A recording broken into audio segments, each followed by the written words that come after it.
کوئی آفیشل کال نہیں ہے.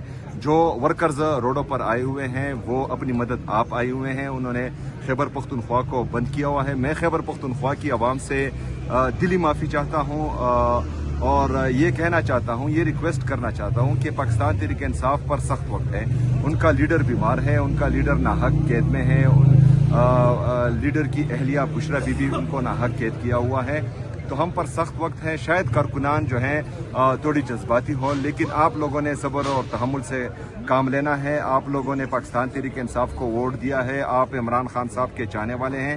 تو عمران خان صاحب کے لیے اگر 2-3 دن کا جو ہے وہ آپ پر سخت گزرا ہے تو اس لیے میں معافی بھی چاہتا ہوں اور آپ نے تھوڑا انتظار کرنا ہے. انشاءاللہ حالات بہتر ہو جائیں. ہم نے ابھی تک کوئی لائے عمل نہیں دیا کارکنان کو. کارکنان جو ہیں اپنی مدد آپ نکلے. ہمارا لائے عمل صرف پارلیمنٹیرین کے لیے تھا. پارلیمنٹیرین کے لیے یہ تھا کہ جو عمران خان صاحب نے ذمہ داری دی ہے محمود چکزئی صاحب کو اور علامہ ناصر عباس صاحب کو, ان کے ساتھ ہمارے پارٹی کے جو مشران ہیں وہ بیٹھے. انہوں نے فیصلہ کیا کہ تمام پارلیمنٹیرین ہمارے جتنے بھی ایم این ایز ہیں, ایم پی ایز ہیں, سینیٹرز ہیں, وہ یہاں پر پارلیمنٹ ہاؤس کے سامنے آئیں گے اور یہاں پر جو ہے ہم پرامن دھرنا دیں گے. لیکن بدقسمتی سے کچھ کو یہاں پر روکا گیا, کچھ کو جو ہے پارلیمنٹ لاجز میں روکا گیا اور کچھ کو جو ہے وہ پارلیمنٹ ہاؤس میں روکا گیا. لیکن آج بھی جو ہے وہ لوگ وہاں پر موجود ہیں اور ہم یہاں پر موجود ہیں. ہم پرامن دھرنا دیے